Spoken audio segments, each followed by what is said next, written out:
Snow fell softly outside the small Los Angeles townhouse, each flake drifting past the window like a whispered apology from a sky that knew what was coming. Christmas lights flickered along the neighboring rooftops, their colors bleeding through the frost. Red, green, gold, like dying hopes trying one last time to shine.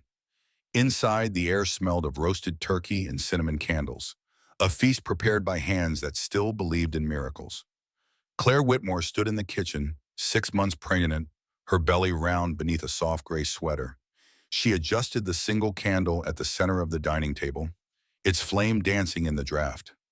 Beside it sat a small silver frame holding a sonogram photo, the baby she and Mateo had prayed for, the child she thought would heal what fame had broken.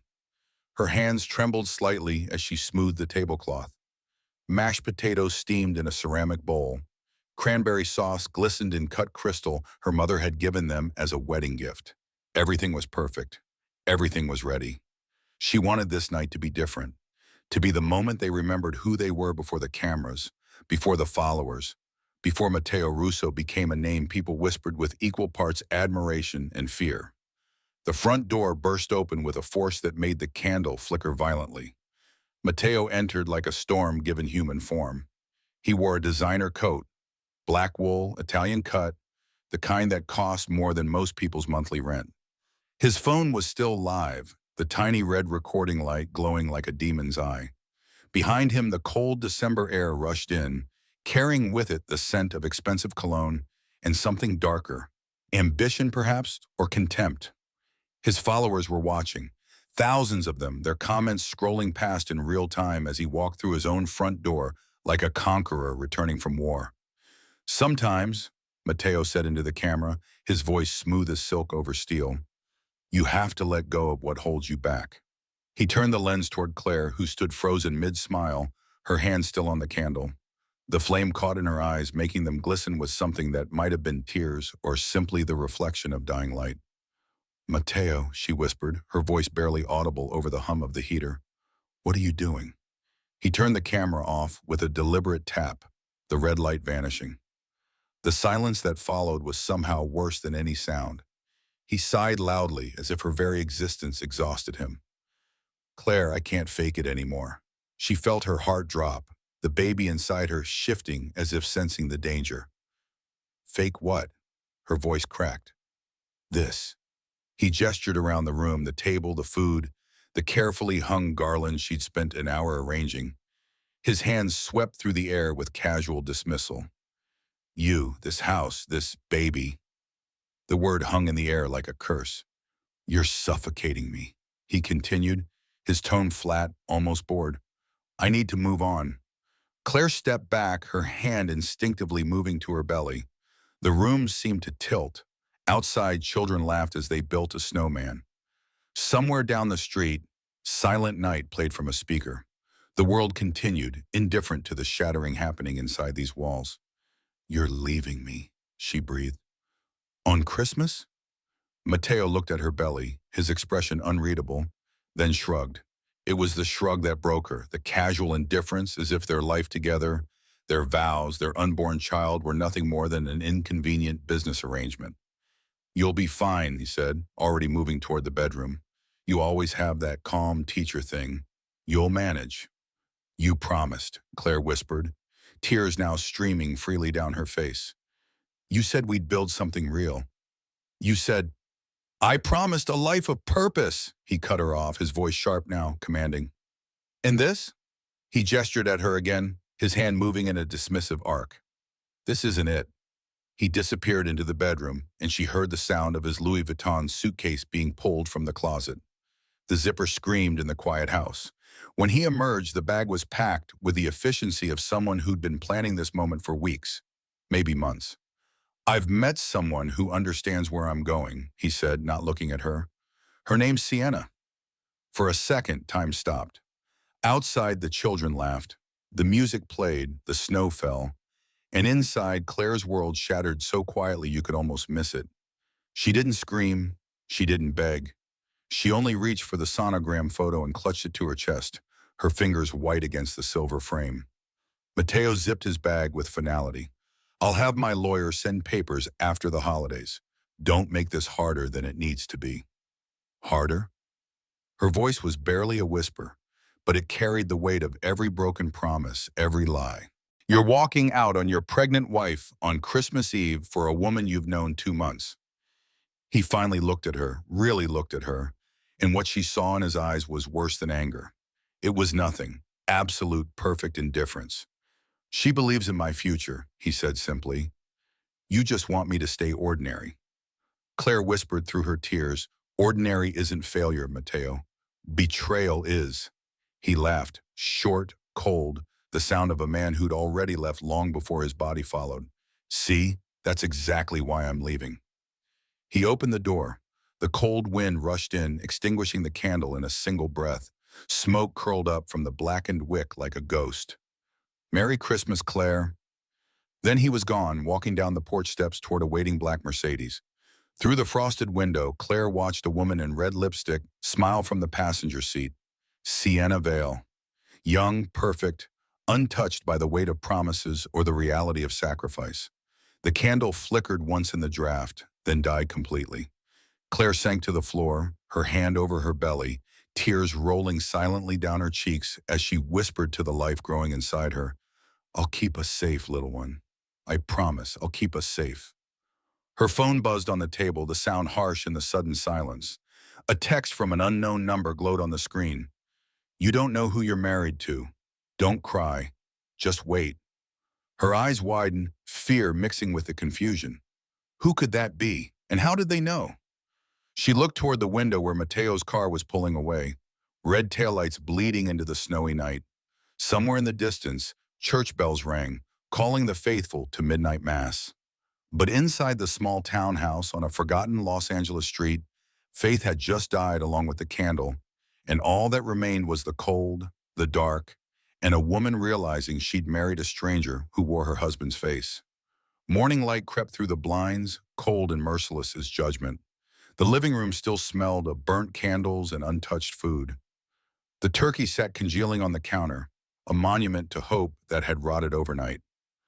Claire Whitmore sat motionless on the couch, wearing the same gray sweater from the night before, her wedding ring digging into her swollen finger like a shackle she couldn't remove. Every detail replayed in her mind with the clarity of a nightmare she couldn't wake from. The camera, Mateo's words, the red car waiting outside, the woman with perfect lipstick who hadn't even had the decency to look ashamed. It didn't feel real. None of it did. Her phone buzzed again. She'd ignored it most of the night, but now the notifications were flooding in. Hundreds of them. Thousands. With trembling fingers, she unlocked the screen. Mateo's new post was everywhere. Sometimes love means letting go. The photo showed him at a Hollywood Hills party, champagne in hand, Sienna Vale clinging to his arm like an accessory chosen specifically to match his suit. Her smile was radiant. His was triumphant. The comments below twisted the knife deeper. Power couple. She upgraded. That ex-wife looks crazy anyway. Claire's stomach turned.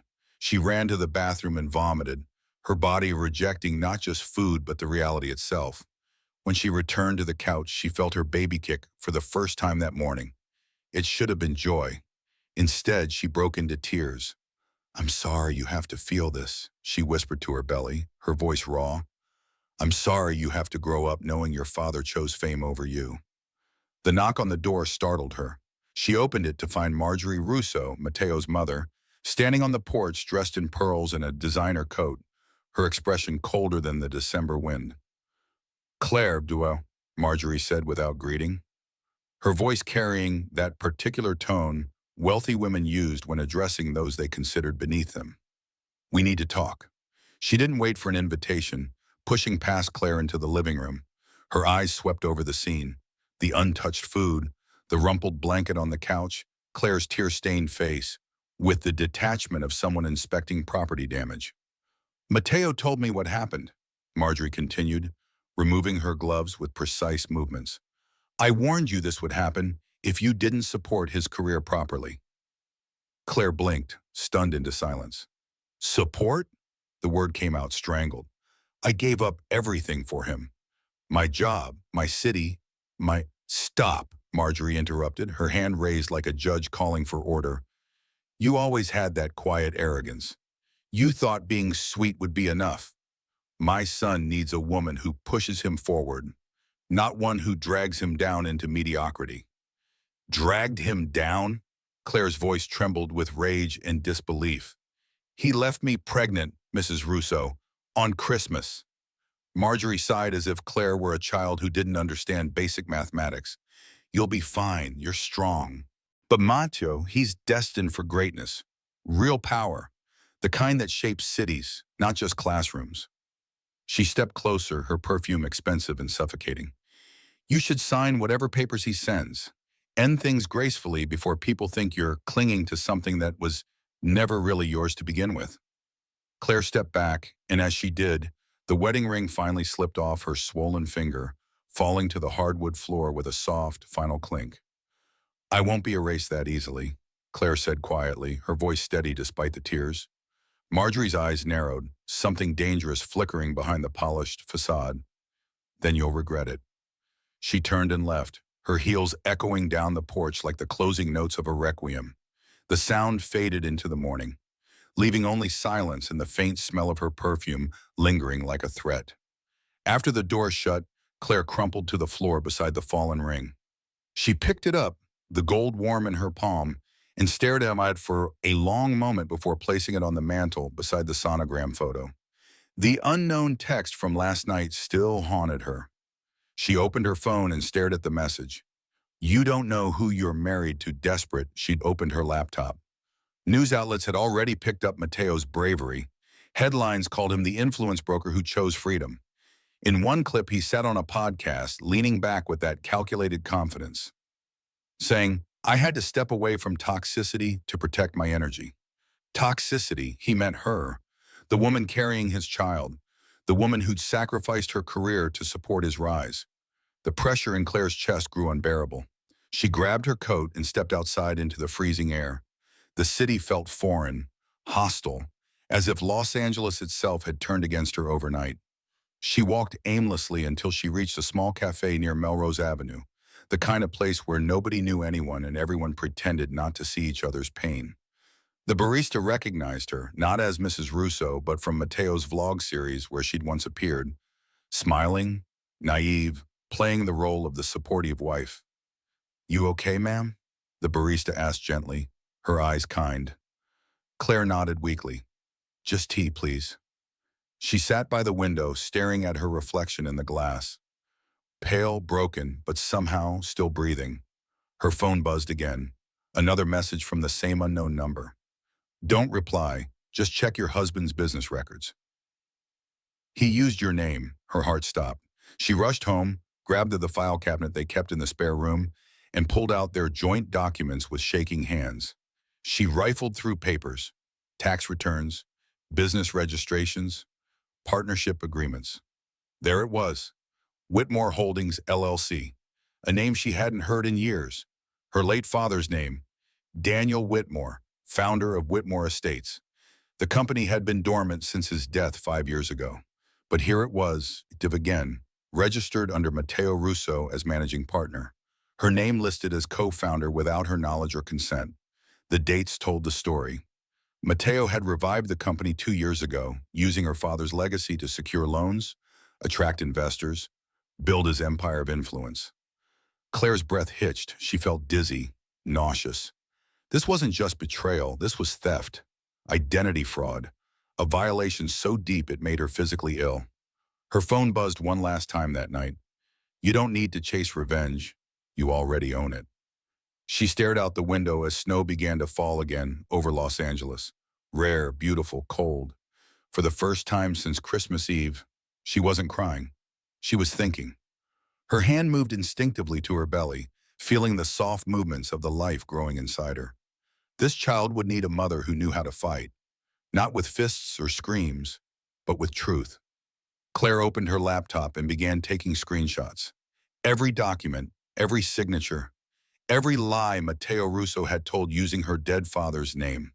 Somewhere across the city, Matteo smiled for another camera, believing he'd won, believing she'd fade quietly into obscurity.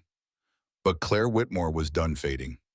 She whispered to the falling snow, to the ghost of her father, to the child in her womb. He wanted freedom. I'll give him truth instead.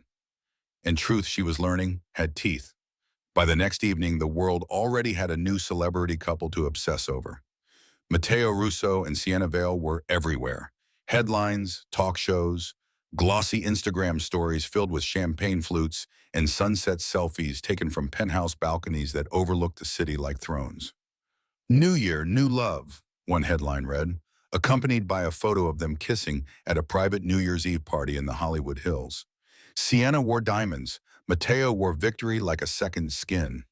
Claire watched the video from her dim apartment, disbelief curdling into nausea. He hadn't just left her, he had erased her from the narrative entirely, as if their marriage, their vows, their unborn child were nothing more than rough drafts he'd decided not to publish. The TV played on mute, showing a clip from the Daily Pulse, where a reporter with perfect teeth and emptier eyes said, sources close to the situation confirm that Russo's ex-wife is reportedly unstable and financially dependent on him.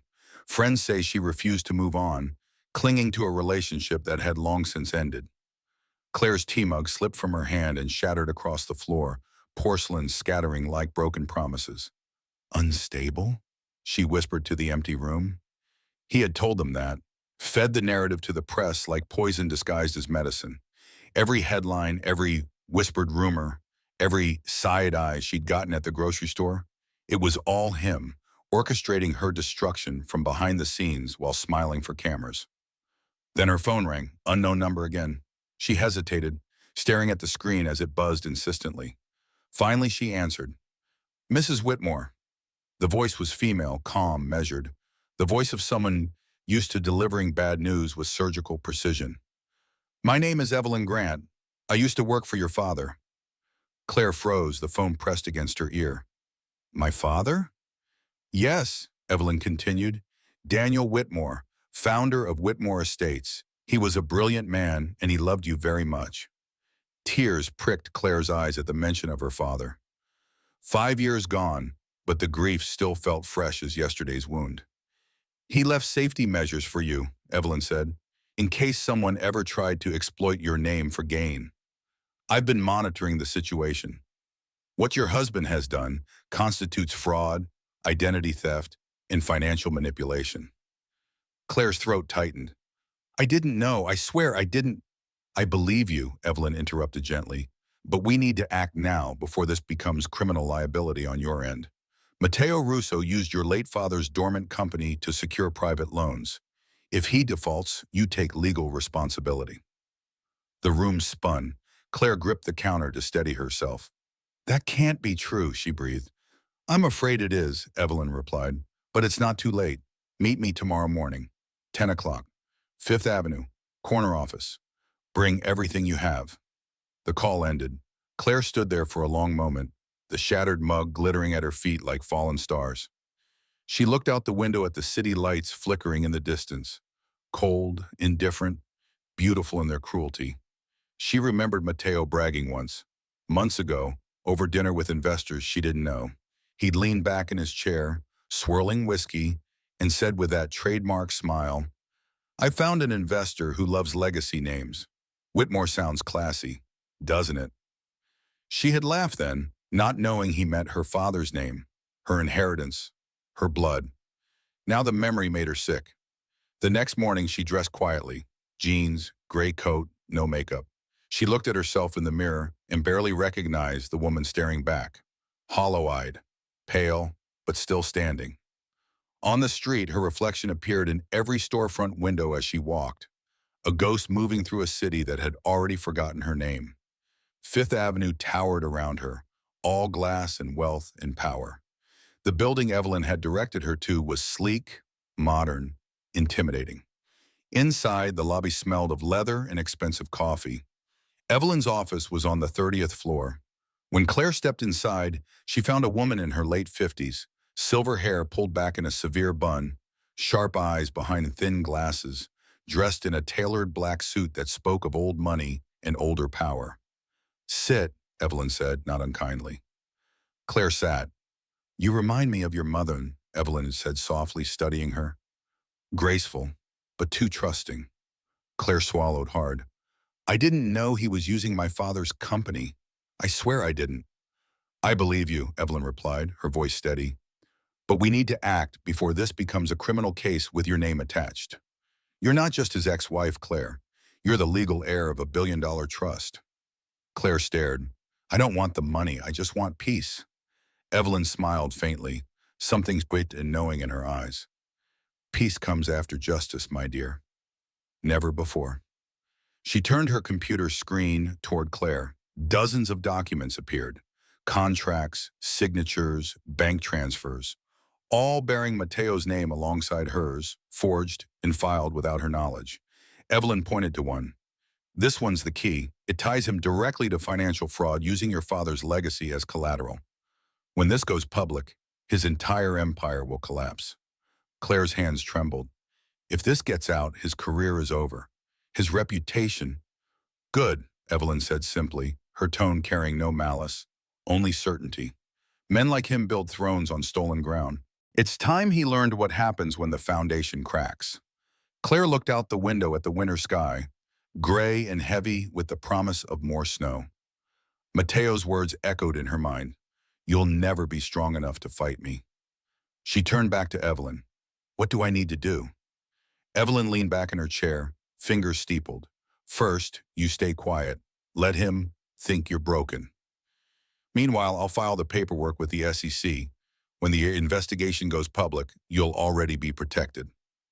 Claire nodded slowly. Second, Evelyn continued, you need a place to stay, somewhere safe. Your father owned a property in the Hamptons, secluded, under a different trust name. You'll go there until this blows over. I don't want to run, Claire said. You're not running, Evelyn replied. You're preparing. Revenge requires patience. For the first time in days, Claire almost smiled. You sound like my father. Evelyn's expression softened. He used to say the same thing about your mother. She fought quietly and always won. As Claire left the building, her phone buzzed again. This time, the message was different. He's moving money tonight. Don't stop him yet. Let him bury himself. Claire looked around the busy Manhattan street, heart racing. Someone was watching Mateo. Someone was protecting her. But who? And more importantly, what did they want in return? She pulled her coat tighter against the wind and whispered to the city, to the ghost of her father, to whoever was listening. Let him dig his own grave. I'll be there to watch him fall. And somewhere across the city, in a penthouse overlooking Central Park, Mateo Russo laughed into a phone, unaware that the ground beneath his empire had already begun to crack. That night, Los Angeles turned cold, unusually cold, the kind of cold that crept into bones and reminded people that even paradise had seasons of suffering. The streets glittered with frost, reflecting neon signs and headlights in fractured patterns that looked like broken stained glass. Claire walked home from the subway, one hand on her belly, the other gripping the envelope Evelyn had given her. Inside were documents proving Mateo's crimes, forged contracts, fake investors, stolen identity. Each page was another nail in the coffin he didn't know he was building for himself. Her breath fogged in the air with each step, white clouds disappearing into the darkness. The city felt different tonight, watchful, waiting. As she reached her street, she noticed a man leaning against a parked car, his figure half hidden in shadow beneath a flickering street lamp. His coat was dark, expensive but worn, the kind journalists wore when they wanted to blend in but couldn't quite hide their profession. When their eyes met, he straightened, his expression unreadable. You shouldn't walk alone this late, Mrs. Whitmore, he said quietly. Her pulse quickened. Who are you? How do you know my name? He held up a press badge, the laminated card catching the orange glow of the streetlight.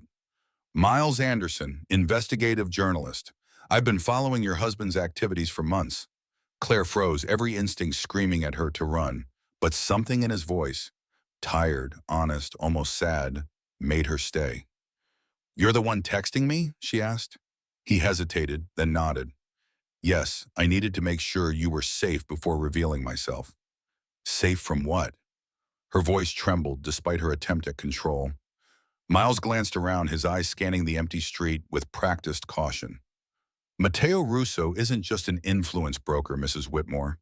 He's been laundering money through shell charities, fake consulting firms, ghost nonprofits. Some registered in your name without your knowledge. If this surfaces before you're protected, you'll be implicated. Claire felt the ground tilt beneath her. Oh my God, he's using our unborn child's future to clean his crimes. Miles nodded grimly. Exactly, but you have something he doesn't. Legal ownership of the Whitmore trademark. That makes you the one holding the detonator. She stared at him, searching his face for deception and finding only weary determination.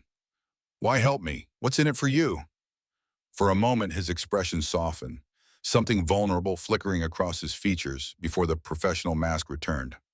Your father once funded my scholarship when I was 18. Journalism school. Full ride.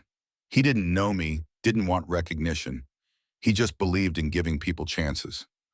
Miles's voice grew quieter. When I found out what Matteo was doing to Daniel Whitmore's daughter, I couldn't stay silent. Your father gave me my career. The least I can do is help protect his legacy and you. Tears pricked Claire's eyes. I didn't know anyone still cared about my father. He was a good man, Miles said simply, and he left behind something better than hotels or money. He left you. Before she could respond, the low rumble of an engine cut through the night. A black SUV rolled slowly down the street, its headlights cutting through the darkness like searchlights. Miles immediately stepped in front of Claire, his body a barrier. Get inside your house, he said urgently. Now. The SUV stopped, engine idling, exhaust rising like smoke from a dragon's nostrils. A tinted window lowered halfway, revealing a face Claire knew too well. Matteo. Her body went cold, colder than the December air, colder than betrayal. You should have stayed quiet, Claire, Matteo said, his voice carrying that familiar mix of charm and threat. He smiled, but it didn't reach his eyes. Internet loves a sad story, but lawsuits? Those are ugly. Don't embarrass yourself. Miles took a step forward, his phone already out, recording. You should leave, Mr. Russo. Right now. Matteo's smile faded, his eyes narrowing as he studied Miles. Who the hell are you? Someone who's not afraid of cameras, Miles said evenly, the red recording light visible in the darkness. For a long moment, Matteo stared at them both. Then his expression shifted, not to anger but to calculation. He was measuring, weighing, deciding how much threat they posed. Finally, he cursed under his breath and slammed the window shut. The SUV peeled away, tires screeching against the frost-slicked pavement, red taillights bleeding into the night like wounds. Claire exhaled shakily, her legs nearly giving out. He knows I'm fighting back. Miles looked at her with calm resolve. Then we fight smarter. Let him think you're broken. Meanwhile, we build your case brick by brick. Inside the house, Claire collapsed onto the couch, trembling. Miles placed a small flash drive on the coffee table, the plastic cold and innocuous looking for something that held such power. This contains proof, he said. Matteo paid influencers to smear you online, coordinated campaigns to paint you as unstable. Every transaction, every email, every lie, it's all here. Claire looked at the drive, this tiny weapon that could fit in her palm. If I go public with this, it'll destroy him. Miles nodded. Yes, but not yet. Let him climb higher first. The fall will hurt more. Claire whispered almost to herself. He left me for fame. Let fame be the thing that ruins him. Outside, the wind howled through the empty street, rattling windows and shaking bare trees. Somewhere far away, Christmas lights still flickered, forgotten decorations no one had bothered to take down. But this time, when Claire looked at them through her window, they didn't look like celebration. They looked like fire. She stood slowly, moving to the window, pressing her palm against the cold glass. Her reflection stared back, pale, exhausted but no longer broken. He thinks I'm weak, she said quietly. He thinks I'll disappear. Miles joined her at the window. Then let him keep thinking that, until the moment we prove him wrong. Claire turned to him, and for the first time since Christmas Eve, something fierce flickered in her eyes. Not quite hope, not yet, but something sharper, colder, more dangerous. Purpose. When this is over, she said, I want him to know it was me. Not the SEC, not the press. Me. Miles smiled faintly. Then we'll make sure he does. As the night deepened and the city fell into uneasy sleep, Claire Whitmore sat at her kitchen table with a pen and paper, writing down everything she remembered. Every lie, every manipulation, every moment Matteo Russo had used her trust as a weapon. The baby kicked inside her, a reminder that she wasn't just fighting for herself anymore. She was fighting for both of them. And somewhere across Los Angeles, Matteo smiled for another camera, posted another story, built his empire another inch higher, unaware that every brick he laid was one step closer to his own collapse. The next morning began with rain pounding against the windows like accusations demanding to be heard. Claire sat at the kitchen table, staring at a single mug of cold coffee. Her eyes were red-rimmed from sleeplessness, her stomach tight with the kind of anxiety that pregnancy made worse. Every emotion amplified, every fear doubled. She had spent most of the night replaying Matteo's smirk from the SUV, his voice echoing in her head. Don't embarrass yourself. But it wasn't embarrassment she felt anymore. It was something colder, sharper, something that tasted like justice deferred, but not denied. She opened her laptop. Miles's flash drive sat beside it like a small bomb waiting to be armed. With trembling fingers, she inserted it into the port. Folders appeared on the screen, each one labeled with clinical precision. Influencer payments, fake charity reports, NDAs, private messages. Claire clicked on the first folder and her husband's digital rot spilled open before her eyes. Signed contracts, bank transfers, private messages between Matteo and PR agents, their words preserved forever in the cold language of screenshots. Make her look unstable. Mention hormones. Crying fits. Make it look like she can't handle his success. Good. The pregnancy angle works. People love a tragic figure, but they hate desperate women even more. Get someone from the old teaching job to say she was always difficult to work with. Doesn't matter if it's true. Just needs to be believable. Her throat tightened. She could barely breathe as she scrolled through message after message, watching her character assassination planned with the precision of military strategy. Matteo had manufactured every headline that painted her as the villain, every whispered rumor, every side-eyed glance she'd received at the grocery store. All of it orchestrated from behind the scenes while he smiled for cameras and preached about authenticity. The doorbell rang, sharp and sudden. Claire jumped, her heart hammering. When she opened the door, Evelyn Grant stood there wearing a black trench coat, rain dripping from the edges of her umbrella like melting daggers. Good morning, Mrs. Whitmore, Evelyn said, her voice carrying that particular calm that came from years of navigating storms. We need to talk, now. Inside, Evelyn placed a thick folder on the table beside Claire's laptop. Water droplets fell from the leather case, darkening the wood. Matteo's business partner just confessed to the SEC, Evelyn said without preamble. Marcus Chen. He was the one managing the shell companies.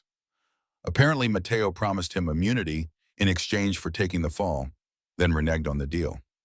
Evelyn's lips curved into something that might have been a smile on someone less disciplined. Hell hath no fury like a partner scorned. Chen gave them everything, bank records, forged signatures, audio recordings of Matteo bragging about using your father's name to secure loans. Claire felt dizzy. What does this mean? It means, Evelyn said, sitting down across from her, they're opening a preliminary investigation into Whitmore Holdings. But here's the problem. Your name is still on those documents.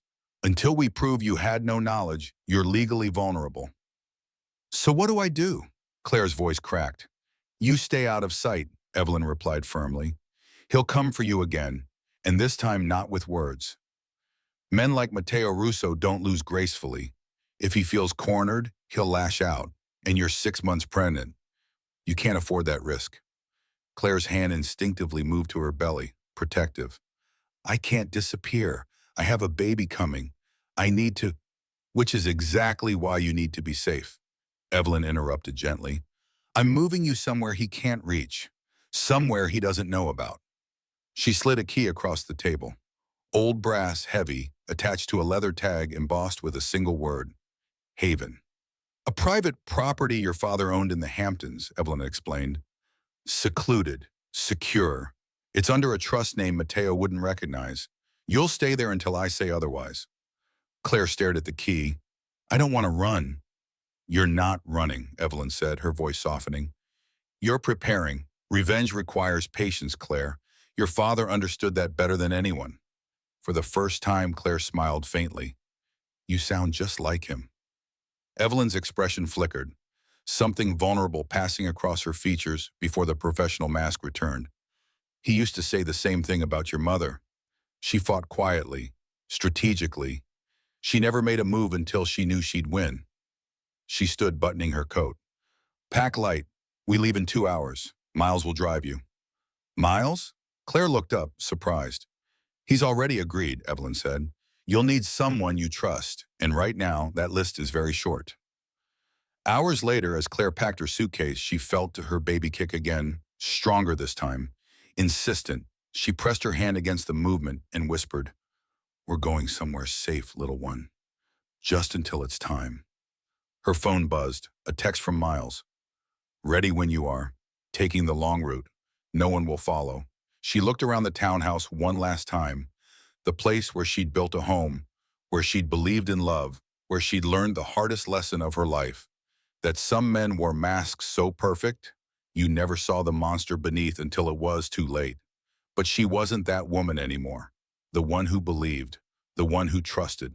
She was becoming something else, something harder, something necessary. When Miles arrived, he helped her with the suitcase, his movements efficient and gentle. Ready? He asked. Claire took one last look at the house. Yes. As they drove away from Los Angeles, the rain turned to snow, soft, forgiving, cleansing. Claire watched the city fade in the rearview mirror, the skyline shrinking until it was just another silhouette against gray clouds. You okay? Miles asked after a long silence. She didn't answer immediately. Instead, she watched the landscape change, city to suburbs to highway to countryside, each mile another layer of distance between her and the life she'd lost. Finally, she said, I'm learning to be. That's all any of us can do, Miles replied. The drive to the Hamptons was long, the hours blending together in a meditation of highway white noise and silence. Claire dozed fitfully, her dreams filled with snow and red taillights in Mateo's smile, that perfect, empty smile that had once made her feel seen and now made her feel erased. When she woke, the sun was setting, painting the sky in shades of amber and rose. Through the window, she saw it, the Whitmore Beach House. It stood tall against the gray Atlantic. White columns rising like sentinels, shuttered windows watching the ocean with patient endurance. The last time she'd been here, she was 12 years old, running barefoot through the grass, while her father painted sunrises and her mother read poetry on the porch. Now it stood as a fortress, a sanctuary, a place where Matteo Russo's influence couldn't reach. It's beautiful, Miles said softly. It's home, Claire whispered. I'd forgotten what that felt like. Inside, the house smelled of dust and memory. Furniture covered in white sheets looked like ghosts waiting to be awakened. In the living room, her father's easel still stood by the window, a half-finished canvas depicting a sunrise over water, all gold and pink and promise.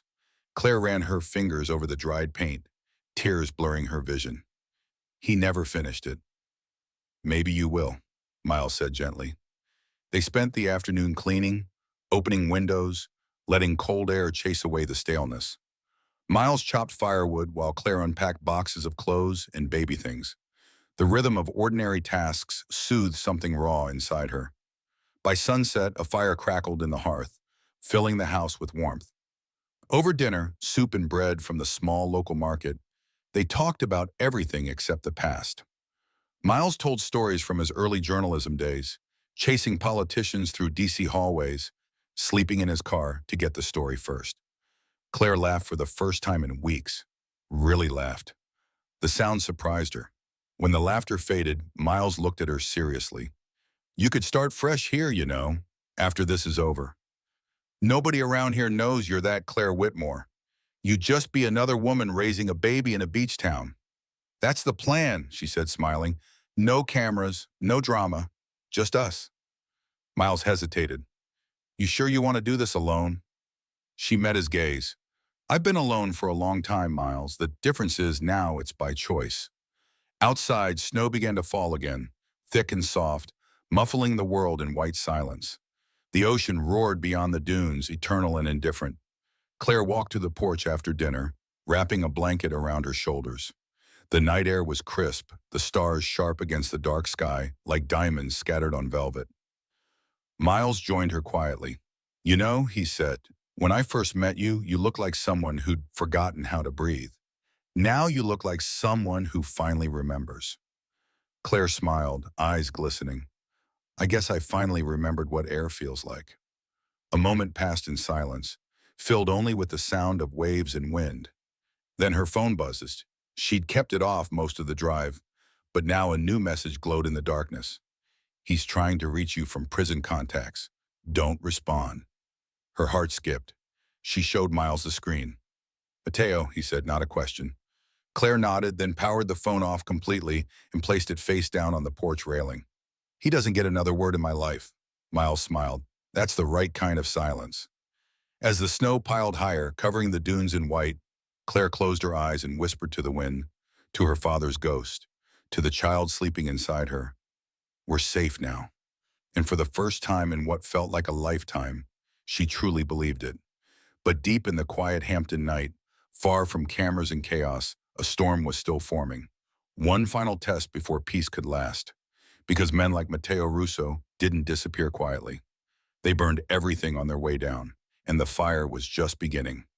Winter deepened in the Hamptons, wrapping the beach house in white silence that felt like both sanctuary and exile. Days passed with the gentle rhythm of healing. Slow, sometimes painful, but unmistakably real. Claire cooked simple meals, painted by the window overlooking the Atlantic, and read aloud to the baby kicking inside her. Her voice the only sound besides wind and waves. The world beyond her snowy hills felt like a fever dream she'd finally woken from. Each morning she'd walk to the mailbox at the end of the long driveway, collecting letters from the foundation Evelyn still ran in her name. Updates about the investigation, legal documents that needed signatures. News clippings she didn't ask for but Evelyn sent anyway, tracking Mateo's slow unraveling in the court of public opinion. His follower count was dropping. Sponsors were quietly distancing themselves. The empire he'd built on stolen ground was cracking at its foundation. Claire felt nothing watching his fall. Not joy, not satisfaction, just the quiet exhaustion of someone who'd survived a war and couldn't quite believe they'd made it to the other side. Until the morning, the dream cracked again. She opened the mailbox to find an envelope that made her blood run cold. Thick, unmarked, no return address. Her name written in neat block letters, Claire Whitmore Russo. Her hands trembled as she opened it. Inside was a photograph. Mateo in prison, sitting across a visitor's table, smiling that same smile that had once made her feel chosen and now made her feel hunted. On the back, in his unmistakable handwriting, you took everything from me, but you can't erase what's mine. Her pulse pounded in her ears. She turned the envelope upside down. Another paper fell out, a printed legal petition. Matteo Russo versus Claire Whitmore, petition for paternal visitation rights. The air seemed to vanish from her lungs. No, she whispered. No, no, no. He was suing for rights to see the baby. From prison, the child he'd called a burden, the pregnancy he'd abandoned. Now he wanted access, not because he cared, but because it was the last piece of her life he could still control. That night, she couldn't sleep. The wind howled outside like a warning, rattling windows and shaking the old house's bones. She sat in the living room, staring at the petition until the words blurred together. Miles found her there at dawn, still dressed, still holding the paper. Let me guess, he said quietly, kneeling beside her chair. He's trying to drag you back into his circus. Claire nodded, unable to speak. He's desperate, Miles continued, his voice steady, anchoring. He's lost everything, money, followers, freedom. So he's clinging to the only thing left, control. He doesn't want the baby, Claire said bitterly. He just wants to keep me in chains. Miles took the petition from her shaking hands. Then we fight again. Evelyn will know what to do. But Claire shook her head. No, not this time. I'm done letting other people fix my life. I'll handle him myself. 2 days later, Claire drove alone to Burlington, to a courthouse surrounded by gray stone and winter frost. Inside, the air smelled of paper and fear and bureaucratic indifference. Her lawyer, a sharp-eyed woman named Rebecca Chen, explained the situation in clinical terms. Mateo's claim is baseless, Rebecca said, flipping through papers. He can't win custody or visitation from federal prison, especially given the circumstances of abandonment. This is a publicity stunt, harassment disguised as legal action. If we ignore it, it dies quietly. Claire exhaled slowly. Then that's what we'll do. Good, Rebecca said. The less engagement, the less ammunition he has. Claire stood to leave, pulling her scarf tighter. Thank you. Mrs. Whitmore? Rebecca called as Claire reached the door. For what it's worth, you're handling this with more grace than most people could manage. Claire smiled sadly. Grace is just another word for exhaustion, dressed up nicely. She stepped out into the cold sunlight, pulling her coat tighter around her growing belly. Across the street, a photographer raised his camera. Flash, flash, the world was still watching. That night, back at the beach house, she painted to calm her nerves.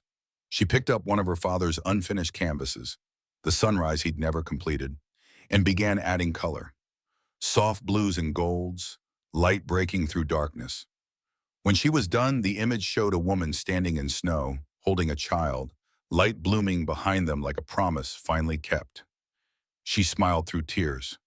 We'll be fine, she whispered to her belly. He can't reach us here.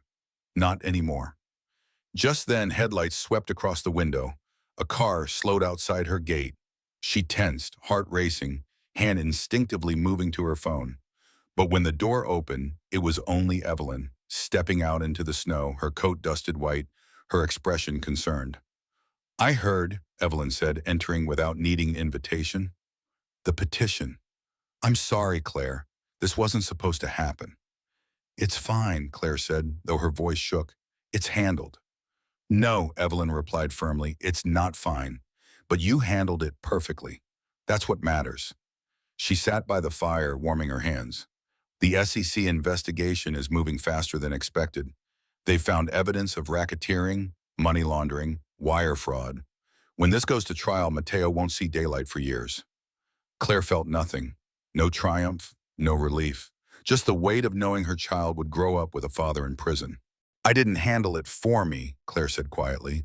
I handled it the way I did to show our son what strength looks like. Evelyn smiled. Then your father would have been proud. As the two women stood by the fire, snow fell harder outside, sealing the world in quiet white. For once, Claire didn't feel fear when she thought of Mateo, because she finally understood something her father had tried to teach her years ago. Shadows only exist where there's light, and she was learning to be her own light. Mateo's shadow was still out there, but it no longer frightened her, because darkness can't chase what refuses to run. And Claire Whitmore was done running. Snow covered the Hamptons beach house like a benediction, transforming the world into something clean and quiet and new. But inside, Claire Whitmore was pacing the floor, one hand gripping her belly, the other clutching her phone with white knuckles. The contractions had started at dawn, gentle at first, like the baby was knocking politely, asking permission to enter the world. But now, as afternoon light filtered through frost-covered windows, they were coming faster, harder, stealing her breath and making her knees weak. Miles's voice echoed through the phone speaker, urgent but controlled. I'm on my way, Claire. Don't move. The hospital's 30 minutes out. Just breathe. I am breathing, she snapped, then immediately laughed through the pain. Sorry, I think the little one's impatient. Can you hold on, Miles asked. She looked out at the swirling snow, the drifts piling against the porch, the world turning white and endless. I've been holding on my whole life, Miles. I can do this. 10 minutes later, though it felt like hours, headlights appeared in the distance, cutting through the snow like hope made visible. Miles burst through the door, breathless, coat dusted white, eyes wide with something between panic and determination. Let's go, he said. Evelyn had called ahead, arranging a private suite at Southampton Hospital. The drive through the snow was slow, tense, each bump sending sharp aches through Claire's body. But she held Miles's hand the entire time, squeezing so hard she thought she might break his fingers. Almost there, he kept whispering. Almost there. When they arrived, nurses rushed her in with practiced efficiency. The room was warm, filled with soft beeping and the antiseptic smell that meant safety, medicine, life being protected. Claire changed into a gown, sweat beading her forehead despite the air conditioning. Dr. Patel, a calm woman with kind eyes and steady hands, checked her vitals. "You're ready," she said gently. "It's time." Hours blurred together after that. Pain and breath and flashes of memory. Mateo's betrayal, her father's voice, the quiet Vermont nights she'd dreamed of, Christmas lights flickering like dying stars. All of it melted into one long storm of sensation. Then, cutting through the haze, a cry broke the silence. High, beautiful, alive. Claire's tears came instantly, hot and unstoppable. The nurse placed the tiny bundle in her arms, this impossibly small human who'd lived inside her for 9 months, who'd felt every tear she'd cried, every moment of fear and hope and fury. "Congratulations, Mrs. Whitmore," the nurse said softly. "It's a boy." For a moment, everything stopped. The machines, the voices, time itself. There was only the warmth of her child against her chest, the heartbeat she'd waited months to hear outside her own body. "Hey, little one," she whispered, her voice breaking. "You made it. We made it." Miles stood quietly in the corner, hands clasped, trying not to cry and failing completely. When Claire looked up at him, smiling through exhaustion, he stepped closer. "He's perfect," Miles said, his voice thick with emotion. "He's strong," Claire replied softly, kissing the baby's forehead, "just like his grandfather." The baby stirred, tiny fingers curling around her thumb with surprising strength. She studied his face, so new, so innocent, untouched by the darkness that had surrounded his conception. "Welcome to the world, Ethan Whitmore," she said. Outside, the storm had stopped. Sunlight broke through the clouds, pouring gold through the hospital window, painting everything in shades of hope and beginning. Hours later, after the nurses left and quiet settled over the room, Evelyn arrived. She stood at the doorway, her sharp composure melting as she saw Claire holding the baby. "May I?" Evelyn asked quietly. Claire nodded. Evelyn approached slowly, carefully, as if the baby were made of glass and prayer. She took Ethan into her arms with surprising gentleness, her eyes softening in a way Claire had never seen before. "You have your grandfather's eyes," Evelyn whispered. Though whether she meant Daniel or someone else, no one could tell. "Thank you," Claire said, "for everything, for protecting us." Evelyn looked up, something vulnerable passing across her features. "You don't owe me thanks, Claire. You owed yourself this peace, and you fought for it." Miles glanced at the television mounted in the corner. A headline scrolled across the bottom of the screen in bold letters. "Matteo Russo sentenced to 8 years in federal prison." Claire noticed, then deliberately turned away. "It's over," she said simply. "What will you do now?" Evelyn asked, still holding Ethan, rocking him gently. Claire smiled down at her son, exhaustion and love mixing into something that felt like grace. "Live. That's all I've ever wanted." As evening fell over Southampton, Miles stood by the window watching snow glitter under the streetlights, the world turning peaceful after so much storm. "You know," he said quietly, "you've got that look again." "What look?" Claire asked sleepily, her eyes already closing. "The look of someone who just rewrote her story." Claire chuckled softly, cradling Ethan against her chest. "Maybe I did, or maybe the story's just beginning." Miles smiled, turning back to the window. "Either way, it's yours now, no one else's." And as night settled over the hospital, over the snow-covered Hamptons, over the vast Atlantic stretching endlessly beyond, Claire Whitmore held her son and finally understood what freedom meant. Not the absence of struggle, but the presence of choice. Matteo Russo was in prison, his empire ash. The world had moved on to newer scandals, fresher outrage. But here, in this quiet room, a woman who had lost everything had found the only thing that ever truly mattered. Her son, her peace, her future. She whispered to Ethan as he slept, his tiny chest rising and falling with the rhythm of new life. "Your father's gone. but his shadow won't live in you. You're going to grow up knowing love isn't control, it's freedom. And I'll spend every day proving that to you. Outside, stars appeared one by one, pinpricks of light in the vast darkness. And for the first time since Christmas Eve, Claire Whitmore felt something she'd thought was lost forever. Hope. Not the naive kind she'd carried into marriage, but the earned kind, the kind built on ashes and survival, and the stubborn refusal to let cruelty have the final word. As she drifted to sleep, Ethan warm against her heart, she dreamed of sunrises and beach houses, in a future where her son would never know what it felt like to be small in someone else's shadow, because she would teach him to be his own light. And that, she thought it as sleep finally claimed her, was the best revenge of all. Spring crept slowly over the Hamptons, melting snow into silver streams that wound through the dunes and disappeared into the Atlantic. The beach house smelled of pine needles and baby powder now, a strange but comforting combination. Claire's days were simple, feeding Ethan, sketching while he napped, writing small journal entries she never planned to publish. Peace had finally settled into her bones, but peace, she was learning, was not the absence of pain. It was the presence of healing. Then one morning the mail arrived with something that shattered the quiet, a thick, official-looking envelope, stamped with the seal of the Federal Bureau of Prisons. Claire froze on the porch, Ethan asleep in the carrier against her chest, the morning sun warm on her face. Miles noticed her expression as he set down groceries. "What is it?" She turned the envelope over, her hands trembling. The return address read Matteo Russo, inmate number 49217, Federal Correctional Institution. Miles frowned. "You don't have to read it." "I need to," Claire said quietly. "Not for him, for me." She tore it open carefully. Inside was a single sheet of lined paper, handwritten in Matteo's familiar, sharp script, the same handwriting that had once left her love notes, the same hand that had signed their marriage license. "Claire, I don't expect you to forgive me. Maybe I just need to feel like someone still hears me. Everything's gone, the money, the followers, the mosnam. They all left when you did. The cell is quiet, too quiet. I finally know what silence sounds like. They tell me our son was born. I don't deserve to know his name. I only hope he never grows up to be me. You won, Claire. You always had something I never did. Truth. Something real. I built my life on appearances, and when the camera stopped, there was nothing underneath.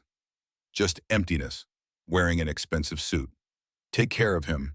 Don't make him hate me, but don't make him like me either. Make him nothing like me." Matteo, Claire read it twice, her hands trembling. For a long moment, she said nothing, just stood there holding the letter while Ethan slept peacefully against her chest, unaware of the complexity of his origins. Miles broke the silence gently. "You okay?" She folded the letter neatly and placed it on the porch railing. "No," she said softly, "but maybe that's okay." He studied her face.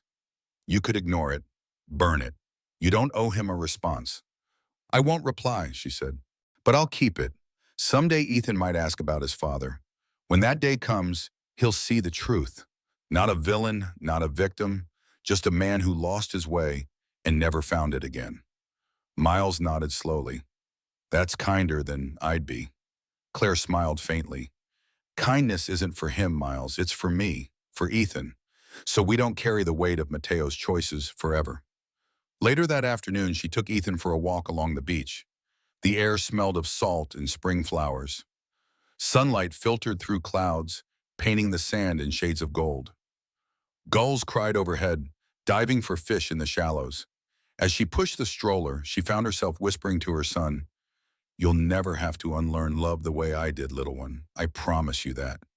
You'll grow up knowing kindness isn't weakness, that strength can be gentle, that your worth isn't measured by how many people know your name." Ethan made a soft sound, something between a coo and a laugh, and Claire's heart swelled with fierce protective love. That night, after Ethan was asleep in his crib, she sat by the window watching stars appear one by one. The letter lay beside her on the desk, illuminated by lamplight. She picked up her father's old Mont Blanc pen, the one he'd used to sign every important document, every promise that mattered, and wrote her own words on a blank page. "Dear Matteo, I don't hate you anymore.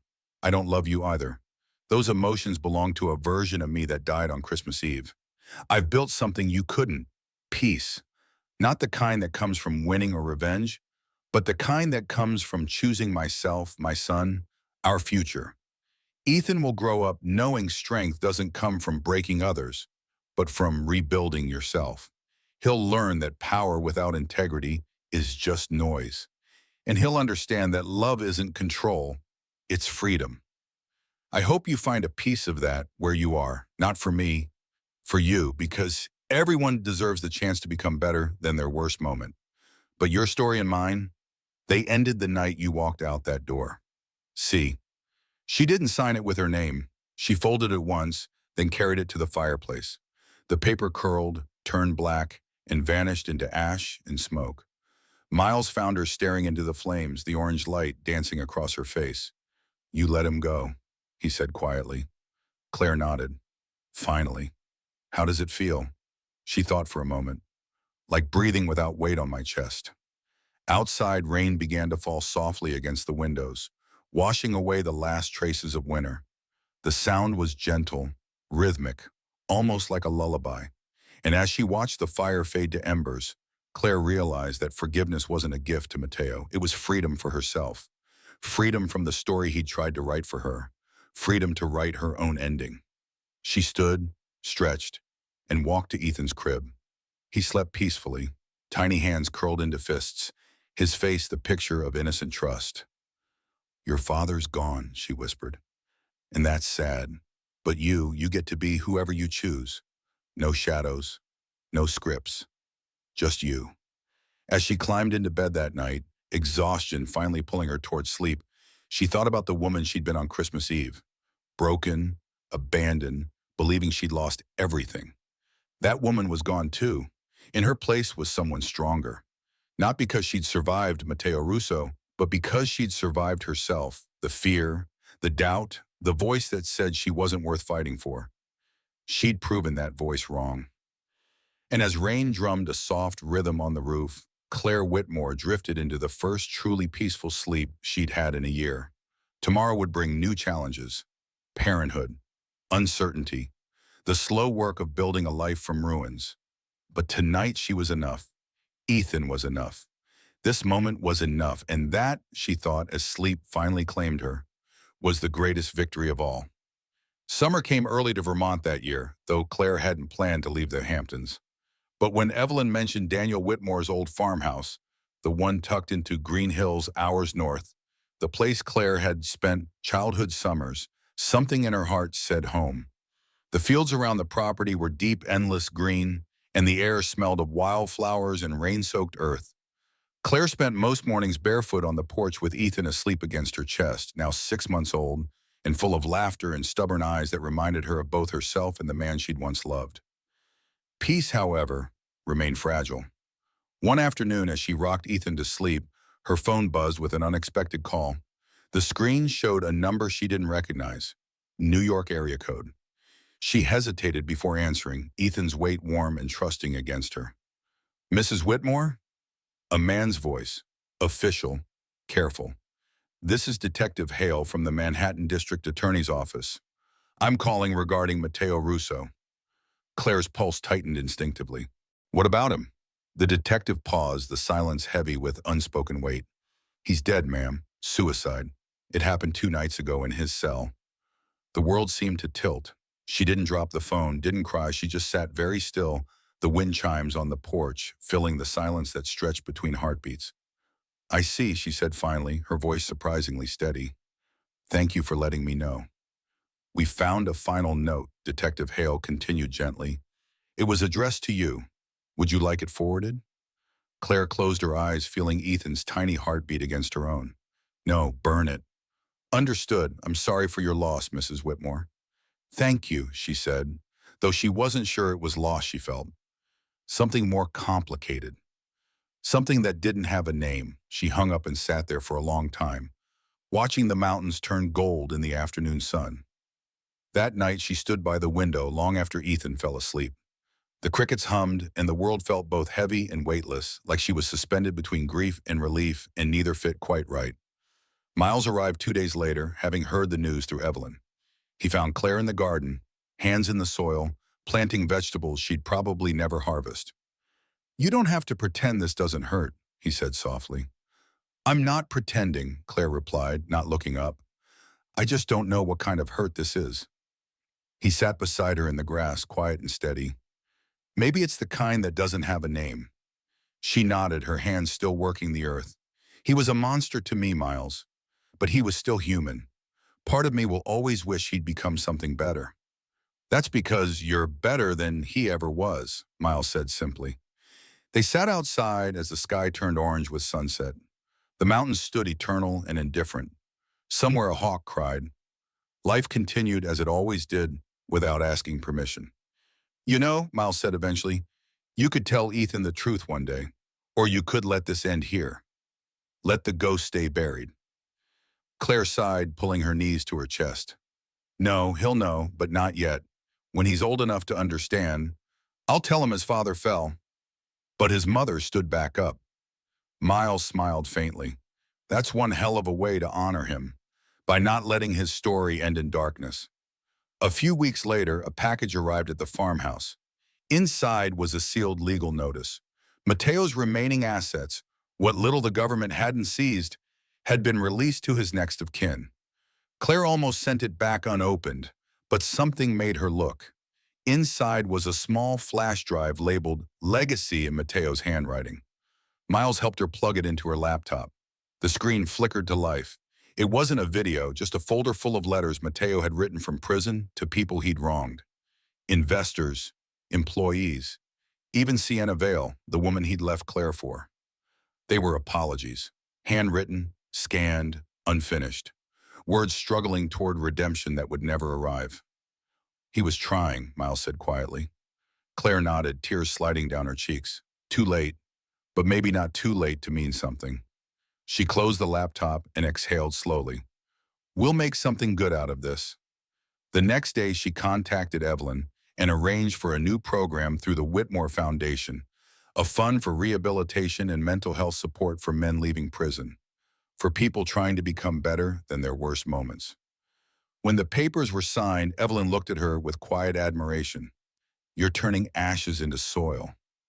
Claire smiled. "That's what growth is."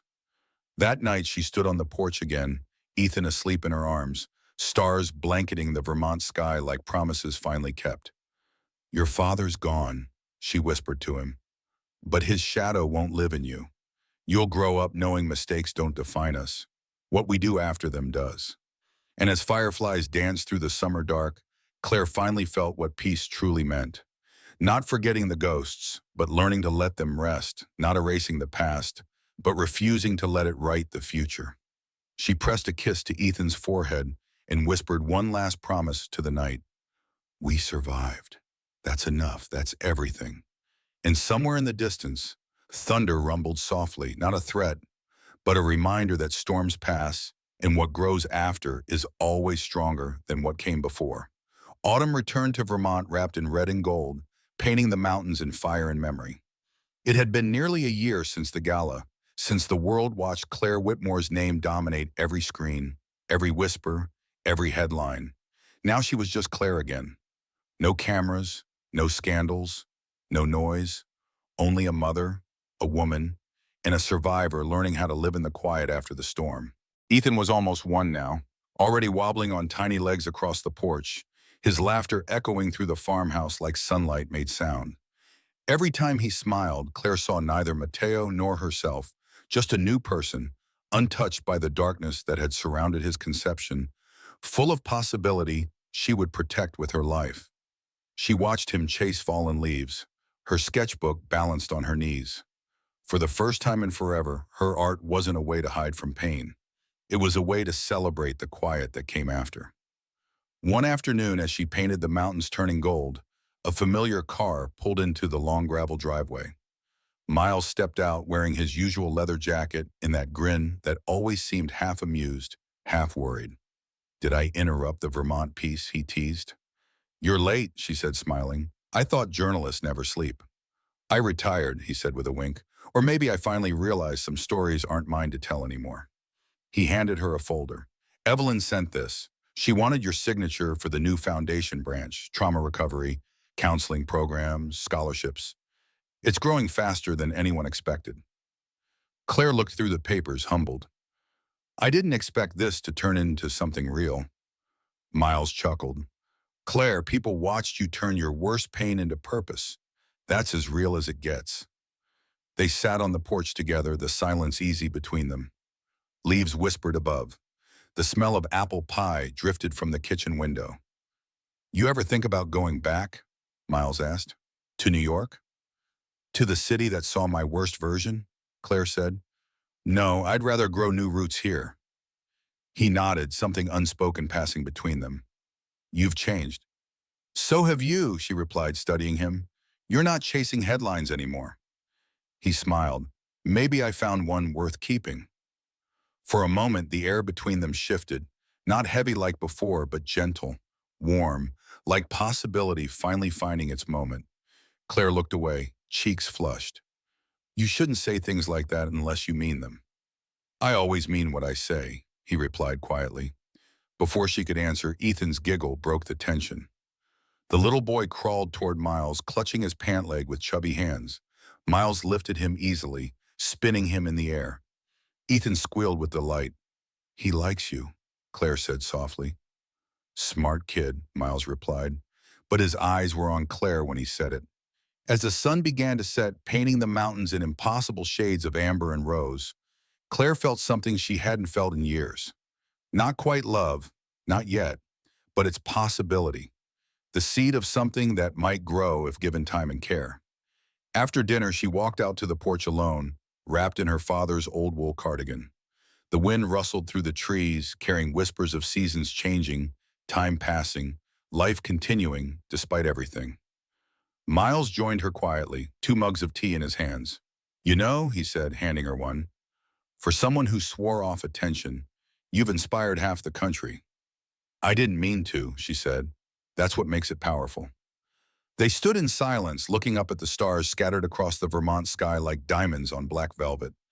Claire turned to him and said, for the first time, I don't feel like a story. I feel like a life. Miles smiled, his voice soft. Good, because you deserve to live it. She exhaled slowly, her eyes on the horizon where the last light of day was fading. Maybe this is what love is supposed to look like. Quiet, safe, real. Maybe, he agreed. No cameras, no drama. Just this. Just this, she repeated, the words feeling like a promise. And as the last light of day faded into twilight, Claire Whitmore, the woman the world once pitied, the name that became a hashtag, the story that everyone thought they knew, finally became something better. Herself. Not the broken version, not the triumphant headline. Just a woman learning that survival wasn't the end of her story. It was the beginning. By the next spring, the snow had melted into soft rivers that carved new paths through the Vermont hillsides, and the mountains around Claire's farmhouse gleamed under brilliant sunshine. Life had settled into something beautifully ordinary. Morning walks with Ethan, phone calls with Evelyn about the foundation's expanding reach, in the gentle company of Miles, who had become as much a part of their days as the sunrise itself. But one morning, as Claire poured coffee in the kitchen, Evelyn called with a tone she hadn't used in months. Businesslike, urgent, necessary. Claire, Evelyn said, they're dedicating a new wing at Whitmore Children's Hospital in Manhattan. In your father's honor, the board wants you to attend. They specifically requested you. Claire froze, her hand hovering over the coffee pot. New York? Yes, Evelyn replied. It's been over a year. You're ready. This isn't about Mateo anymore.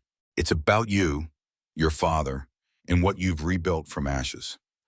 That night, Claire sat by the fire after putting Ethan to bed, staring into the flames as they danced and crackled. Miles watched her from across the room, understanding without words what she was wrestling with. You're thinking about it, he said.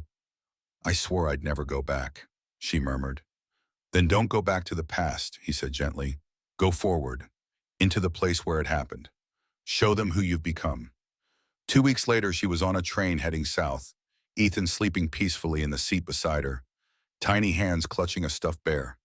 Miles sat across the aisle, pretending to read but clearly watching her, ready to steady her if she needed it. The closer they got to the city, the tighter the air felt in her chest. The skyline rose like a ghost from the horizon, familiar, threatening, beautiful in its indifference. When they arrived, Manhattan looked the same but different, brighter maybe, or perhaps she was the one who changed. The Whitmore Children's Hospital stood tall on Fifth Avenue, its marble facade gleaming in the afternoon sun. Cameras waited outside, though fewer than before. The world had moved on to newer stories, fresher scandals. As she stepped onto the sidewalk, the hum of the city hit her. The honking, the voices, the flash of phones, the energy that never stopped, never slept, never apologized. For a heartbeat, she almost turned back. Then Ethan laughed, waving at a pigeon that had landed nearby, and Claire smiled. "You're right," she whispered to him. "We're not afraid of noise anymore." Inside, the dedication ceremony was elegant but simple. Photographs of Daniel Whitmore lined the walls. The young visionary, the man who built something lasting. The father who believed in second chances. The new wing bore a golden plaque that read, "In honor of Daniel Whitmore," and the strength he passed on to his daughter. Claire stood before it, tears streaming freely now, not from sadness, but from something deeper. Pride, gratitude. The knowledge that her father's legacy wasn't money or buildings, but the belief that broken things could be made whole again. Evelyn appeared beside her, voice soft. "He'd be proud, you know." "I hope so," Claire whispered. "For a while, I forgot who I was beyond what people said about me. I think I finally remember now." During the ceremony, a journalist approached hesitantly. "Mrs. Whitmore, may I ask, how does it feel to be back in the city after everything?" Claire smiled, the question no longer a threat. "It feels like forgiveness, not for anyone else, for myself." The reporter blinked, caught off guard. "And what would you say to the women who followed your story?" Claire glanced toward Ethan, who was playing quietly near Miles. "That surviving isn't the end. Healing is. And healing doesn't mean forgetting. It means choosing to build something new from what remains." Applause followed her words, not loud or frenzied, but real, honest, the kind that comes from recognition rather than spectacle.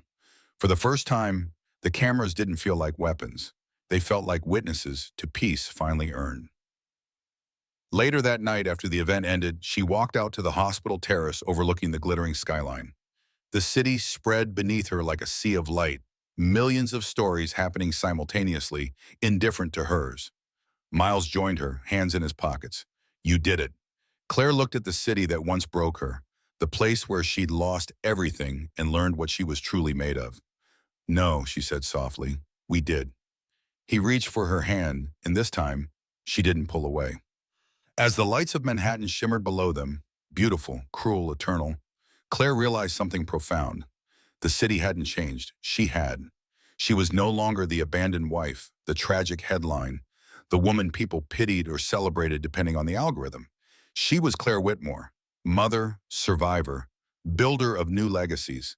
And this time, she was the one standing in the light, casting no shadows behind her. Only forward, only up, only into whatever came next. Because she'd learned the most important truth of all.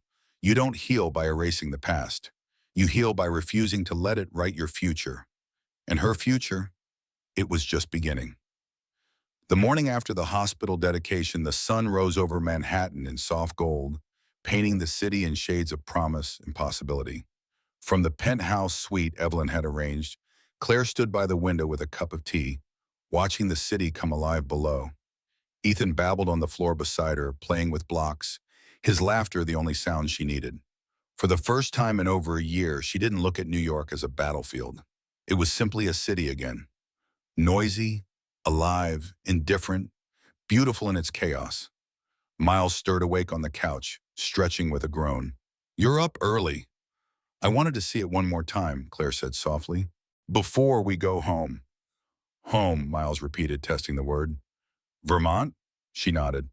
"That's where we belong now, not here." They returned to the hospital that morning for a quiet meeting with the board. Evelyn was already there, poised and graceful as ever, reviewing documents with her usual precision. She looked at Claire with genuine pride. "You've done something extraordinary. Donations tripled overnight. Your father's vision lives because you refuse to let bitterness bury it. Claire smiled. He built it for others. Now it finally belongs to them. Evelyn placed a folder on the table. The board wants to name the Women's Recovery Program after you, the Claire Whitmore Initiative. Claire froze, then shook her head gently. No, name it after them. All the women who rebuilt themselves after being broken. I'm just one of them. Evelyn's eyes softened. You really have become your father's daughter. When the meeting ended, Claire walked through the new hospital wing one last time. The air smelled faintly of fresh paint and hope. Nurses passed with calm urgency. Children's laughter echoed from the pediatric floor. Every sound felt like a heartbeat, proof of life continuing, healing happening, futures being built. She stopped by the dedication plaque again, tracing her father's name with her fingertips. We made it, Dad, she whispered. And this time, no one can take it away. That evening, she, Miles, and Ethan took one final walk through Central Park. The city glowed under amber streetlights. Ethan squealed with joy at every pigeon, every horse carriage, every sound that caught his attention. Miles glanced at her. So what happens now? Claire smiled at the question that had haunted her for so long. We go home, we plant more trees, paint more mornings, teach Ethan how to live without fear. You make it sound easy, he teased. It's not, she said softly, but it's honest, and that's enough. They reached the Bethesda fountain, the angel statue glimmering in the fading light. Claire stopped, remembering the woman who'd once stood in the cold Manhattan rain, abandoned and broken, believing she'd lost everything. That woman was gone. The one standing here now carried both her scars and her peace, proof that surviving wasn't weakness. It was the bravest thing you could do. Miles touched her shoulder gently. You know, if your story were a book, this would be the last page. Claire turned to him with a small, knowing smile. Maybe, but some stories don't end, they just change chapters. He smiled back. Then here's to the next one. As they left the park, a light drizzle began to fall, soft, cleansing, the kind that made everything shimmer. Claire lifted Ethan into her arms, his tiny hands clutching her hair, his trust absolute. You see that? She whispered to him. That's what new beginnings feel like. Later that night, from the train window, heading back to Vermont, she watched Manhattan fade into the horizon. The skyline that had once held all her pain now looked simply beautiful. Lights against darkness. Proof that even in the hardest places, people found ways to shine. Miles sat beside her, Ethan asleep in his arms, and Claire leaned her head on his shoulder. We're finally home, she whispered. And as the train carried them toward the life they'd rebuilt from ashes, toward mountains and farmhouses and mornings without headlines, Claire Whitmore closed her eyes and smiled. Not because the storm had ended, but because she'd learned to dance in the rain. Not because she'd forgotten the pain, but because she'd transformed it into purpose. Not because she was perfect, but because she was finally, beautifully, undeniably free. The world that once watched her break had watched her rise. Not as a victim, not as a headline, but as a woman who'd taken every piece of her shattered life and built something new, something no one could take away. Her father's legacy lived in hospital wings and scholarships. Mateo's mistakes became lessons for men trying to change. And Claire? Claire became the woman she was always meant to be. A mother, a survivor, a light in someone else's darkness.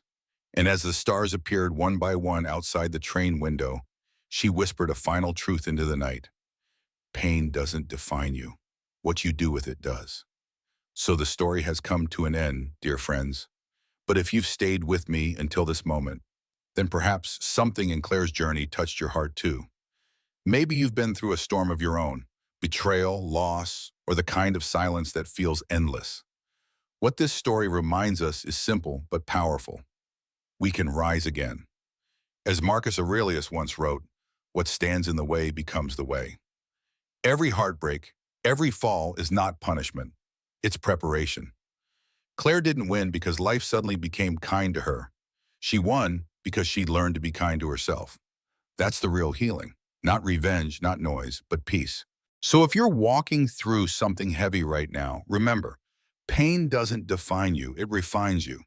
Keep going, keep breathing. Your light is already forming in the dark.